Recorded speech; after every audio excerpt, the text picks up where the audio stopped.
Hello viewers, journey adviser পক্ষ থেকে শুভেচ্ছা জানাচ্ছি। আশা করছি ভালো আছেন। আজকে আমরা ইউএসএ নন ইমিগ্রেন্ট ভিসার B1 B2 ক্যাটাগরির ভিসা সম্পর্কিত আপডেট নিয়ে এসেছি আপনাদের কাছে।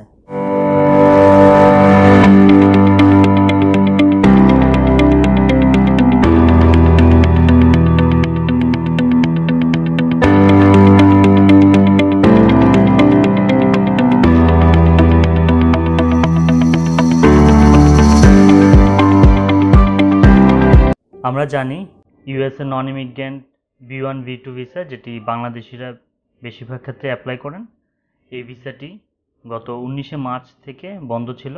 অ্যাপয়েন্টমেন্ট দেওয়া বন্ধ ছিল। ইউএস এম্বাসি ঘোষণা করেছে আগামী 4 অক্টোবর 2020 সাল থেকে তারা নন ইমিগ্রেন্ট B1 B2 ভিসার জন্য অ্যাপ্লিকেশন গ্রহণ করবে। আমরা জানি গত 13ই সেপ্টেম্বর 2020 সাল থেকে ভিসা ওয়েভার প্রোগ্রাম নামে ইউএস এম্বাসি একটি প্রোগ্রাম চালু করেছিল। সেই প্রোগ্রামের আওতায় B1 B2 ভিসা, যাদের পূর্ববর্তী B1 B2 ভিসা ছিল, তারা এই ভিসা রিনিউর জন্য ইন্টারভিউ ওয়েভার প্রোগ্রামে আবেদন করতে পারবেন। আমরা আগের ভিডিওতে বলেছি ইন্টারভিউ ওয়েভার প্রোগ্রামে যে ভিসা ক্যাটাগরি অন্তর্ভুক্ত সেগুলো হচ্ছে C1 বা D category, F1, F2, J, M ও কিউ ক্যাটাগরির অ্যাপ্লিকেন্ট যাদের পূর্ববর্তী ভিসা আছে তারাই ইন্টারভিউ ওয়েভার প্রোগ্রামের জন্য আবেদন করতে পারবেন। আপনাদেরকে মনে রাখতে হবে, আপনার যদি পূর্ববর্তী B1 B2 ভিসা থাকে এবং আপনি যদি এটা রিনিউ করতে চান, তবেই আপনি ইন্টারভিউ ওয়েভার প্রোগ্রামে অন্তর্ভুক্ত হবেন। আপনি ইন্টারভিউ ওয়েভার প্রোগ্রামে এলিজিবল কিনা সেটি যাচাইয়ের জন্য আমাদের ডেসক্রিপশন বক্সে লিঙ্ক দেওয়া আছে, সেখান থেকে আপনি যাচাই করে নিতে পারবেন।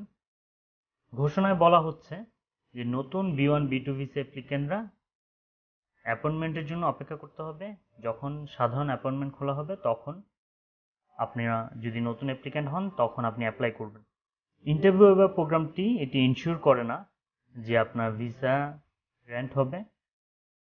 এটি একটি প্রোগ্রাম যার মাধ্যমে ভিসা কনসুলার অফিসার ওনার ডিসিশন নেবেন। উনি যদি মনে করেন আপনাকে ইন্টারভিউ দিতে হবে, তাহলে আপনাকে নর্মাল সময়ে যখন অ্যাপয়েন্টমেন্ট নেওয়া শুরু হবে তখন অ্যাপয়েন্টমেন্ট নিয়ে এই আবেদনটি করতে হবে। ঘোষণায় বলা হচ্ছে আরও, আপনি যদি 13ই সেপ্টেম্বর 2020 সালের আগে ভিসার জন্য আবেদন করে থাকেন এবং আপনার ভিসা অ্যাপ্লিকেশনটি যদি অ্যাডমিনিস্ট্রেটিভ প্রসেসিংয়ের পর্যায়ে থাকে, তাহলে আপনাকে নতুন করে ভিসা আবেদন করতে হবে না, আপনাকে অপেক্ষা করতে হবে এই অ্যাডমিনিস্ট্রেটিভ প্রসেসিংয়ের রেজাল্ট পাওয়ার জন্য। একটি ঘোষণা দেওয়া হচ্ছে, যেহেতু করোনা প্যান্ডামিকের কারণে স্বাভাবিক কার্যক্রম ব্যাহত হচ্ছে, তো এই ভিসা প্রসেসিংয়ে আপনার অ্যাটলিস্ট 6 সপ্তাহ সময় লাগবে। আপনি এই 6 সপ্তাহ সময় নিয়ে আবেদন করবেন। আপনার ট্রাভেল ডেটের 6 সপ্তাহ আগে অবশ্যই আবেদন করবেন, যাতে ভিসা প্রসেসিংটি স্মুথলি হয়। এখন ধরে নেওয়া যায় যে পর্যায়ক্রমে ইউএস এম্বাসি তাদের প্রত্যেকটি ভিসা ক্যাটাগরি জন্য কিছু শর্ত শিথিল করছে। আমরা জানি যে এমআরভি ফি যেটির মেয়াদ 1 বছর ছিল, সেটির মেয়াদ 2021 সালের ডিসেম্বর পর্যন্ত বাড়ানো হয়েছে। সো আমরা আশা করতে পারি যে ভিসা সংক্রান্ত স্বাভাবিক কার্যক্রম খুব শীঘ্রই চালু হবে।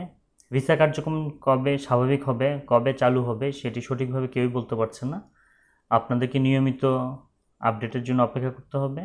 জার্নি অ্যাডভাইজারের সাথেই থাকবেন। আশা করছি নতুন নতুন আপডেটগুলো আপনাদেরকে জানিয়ে দেওয়া হবে।